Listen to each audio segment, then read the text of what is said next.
Saya mau menaikkan jabatan kamu menjadi staf admin. Saya nggak mampu, Pak. Lebih baik Bapak cari orang lain yang lebih tepat untuk mengisi posisi tersebut. Peran Mirsa naik jabatan di perusahaan Reza sebagai staf admin di kantor, dan itu bersamaan dengan adanya Ranti yang sudah mendapatkan skors pasca kejahatan terungkap sebelumnya. Jadi pada akhirnya Reza itu menaruh harapan dan kepercayaan penuh kepada Mirza. Sebaliknya Reza sudah mulai ilfil, meragukan hingga hilang kepercayaan terhadap Ranti.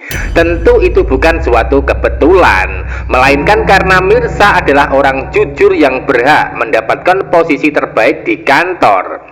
Sebaliknya kelicikan Ranti pada akhirnya menjadi senjata makan tuan alias bumerang buat dirinya sendiri, dan akibatnya Ranti terancam kehilangan jabatan tertinggi di perusahaan Reza.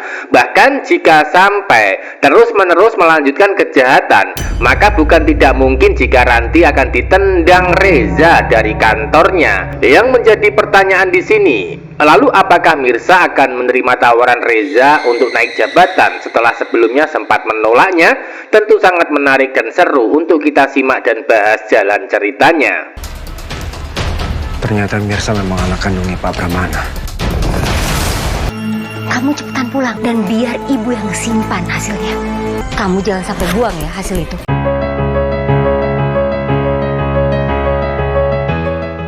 Episode selanjutnya, Mirsa sudah tidak bisa menolak ketika Reza terkesan memaksa.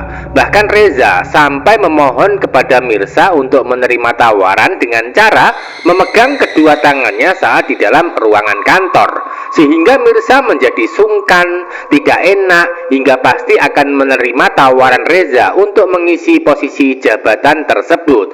Awalnya Mirsa memang terpaksa menerima karena pesimis dan takut jika dirinya tidak mampu menjalankan amanah dari Reza. Namun pada akhirnya nanti Mirsa akan bisa menjalankan tugas di perusahaan. Walaupun belum punya pengalaman atau keahlian di bidangnya, namun itu semua akan dipelajari dengan cepat oleh Mirsa. Jadi dengan adanya Mirsa menjadi staf admin di kantor, maka perusahaan Reza kemungkinan besar akan semakin berkembang besar dan pesat. Bahkan akan bisa menarik investor yang sebelumnya sempat kabur atau menghentikan kerjasama ketika Ranti melakukan fitnah hingga trending di media sosial. Biarpun begitu, Mirsa masih akan terkendala restu dari orang tua, terutama Desi yang sebelumnya masih kecewa dengan Reza hingga masih marah sebelum bisa mempertemukan dirinya dengan peran Bian sebagai pelaku tabrak lari yang sebenarnya.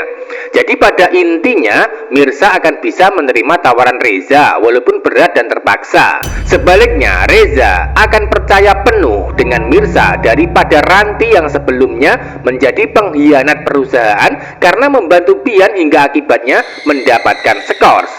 Secara bersamaan di saat Mirsa sudah dapat tawaran naik jabatan di perusahaan, di saat itu pula Mpok Siti juga sudah berhasil atau sedikit banyak mulai mempengaruhi Desi ketika di rumah, di mana Desi mencoba mencarikan pekerjaan Mirsa di Jakarta supaya bisa keluar dari perusahaan Reza. Akan tetapi tidak semudah itu ya Desi bisa mencari pekerjaan di perusahaan lain buat Mirsa. Sebab pada kenyataannya kemampuan Mirsa itu terbatas untuk bisa cari kerja di Jakarta. Sehingga pada akhirnya nanti Desi pasti gagal mencarikan pekerjaan untuk Mirsa.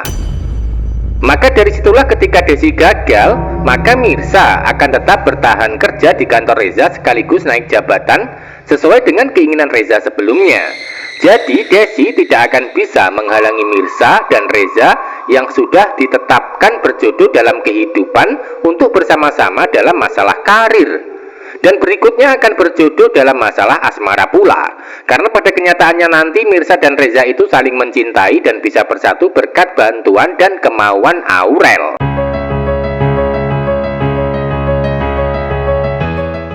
Adegan sebelumnya tes DNA yang dilakukan Pramana secara diam-diam hasilnya adalah positif, yaitu Mirsa anak kandung yang dicari selama ini. Namun sayangnya hasil tes DNA telah disabotase oleh Nurma yang kerjasama dengan Radit. di mana Radit berhasil menukar hasil tes DNA dari laboratorium yang awalnya positif menjadi negatif atas perintah Nurma sebagai ibu kandung. Jadi peran Radit dan Nurma panik dan tidak menghendaki jika identitas Mirsa itu sampai diketahui oleh Pramana sebagai anak kandungnya. Hal itu karena Nurma menganggap kalau sampai identitas Mirsa terbongkar, maka posisinya terancam di rumah Pramana. Jadi untuk mempertahankan posisi di rumah Pramana bersama Karina untuk menikmati fasilitas kemewahan, maka Nurma dan Radit berbuat nekat dan menghalalkan cara tanpa memikirkan resiko yang diterima jika sampai ketahuan. Secara bersamaan di saat Radit sudah berhasil menukar hasil tes DNA, di saat itu pula secara tak langsung Nurma akan melakukan keteledoran atau kesalahan sebagai tanda kalau kejahatan mereka yang dilakukan tidak sempurna. Di balik kejahatan yang dilakukan ternyata masih ada celah dan kelemahan untuk nantinya terbongkar oleh Pramana. Hal itu karena Nurma meminta hasil tes DNA yang positif asli dari Radit untuk disimpan di rumahnya. Jadi ketika hasil tes DNA tersebut disimpan oleh Nurma, maka masih ada peluang dan harapan bagi Pramana akan bisa mengetahui kalau sebenarnya hasil tes DNA dirinya bersama Mirsa positif sebagai anak kandung. Itu artinya Nurma dan Radit tidak bisa menghalangi kebenaran tentang Mirsa anak kandung Pramana untuk dipertemukan dalam adegan. Atau dengan kata lain, Nurma dan Radit tidak bisa menghalangi, namun hanya menghambat sementara saja. Karena cepat atau lambat semua akan terungkap dengan seiringnya waktu. Episode selanjutnya Radit membawa pulang hasil tes DNA untuk diberikan kepada ibunya. Sebaliknya Nurma akan percaya diri menyimpan hasil tes DNA tersebut dengan aman dan tidak akan bisa diketahui oleh Pramana. Namun sayangnya dari kejadian tersebut justru akan menjadi awal atau malah petaka buat Nurma akan mengalami apes dalam hidupnya, yaitu dirinya ketahuan memanipulasi dengan cara menukar hasil tes DNA secara diam-diam, yang seharusnya hasil tes DNA aslinya itu dibuang atau dimusnahkan, namun Nurma malah dibawa pulang untuk disimpan. Tentu itu bukan suatu kebetulan, namun sebagai tanda entah cepat atau lambat kejahatan Nurma akan terungkap oleh Pramana di lain waktu.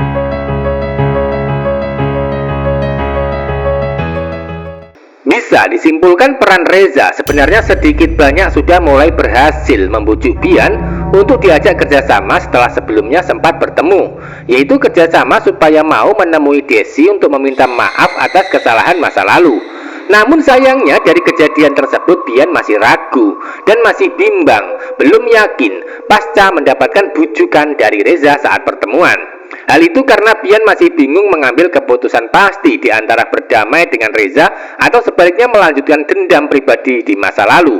Lalu keputusan seperti apa yang akan diambil Bian nantinya tentu saja masih membuat penasaran. Namun itu semua bersamaan dengan adanya peran Ranti yang sudah frustasi pasca sebelumnya gagal membujuk Reza untuk menarik skors di perusahaan. Sehingga Ranti kecewa berat dan tidak bisa berbuat apa-apa lagi. Jadi ketika nanti Ranti tahu kalau Mirsa naik jabatan di perusahaan Reza, maka akan semakin menderita dan tak terima tentunya. Sehingga bisa jadi peran Ranti akan memulai kejahatan kembali untuk bisa menjatuhkan Mirsa dari perusahaan. Tentu hal itu karena Ranti punya sifat iri hati, dengki, dan tidak mau kalah dari Mirsa dalam kehidupan ketika di perusahaan. Itu artinya peran Mirsa akan menjadi atasan Ranti di episode selanjutnya. Kemungkinan besar Ranti masih ada potensi untuk melakukan kejahatan, yaitu mengajak kerjasama Bian dengan cara memberikan pengaruh buruk, yaitu dengan cara memanfaatkan konflik 11 tahun yang lalu antara Bian melawan Reza yang berhubungan dengan Desi atau Mirsa. Semakin Ranti jahat untuk memusuhi Mirsa, maka setelah sebelumnya disekor, selanjutnya bisa jadi malah akan dipecat atau ditendang dari perusahaan Reza jika masih nekat berbuat licik dan curang. Makin menarik dan seru alur ceritanya, jadi jangan sampai ketinggalan kisah lengkapnya. Terima kasih.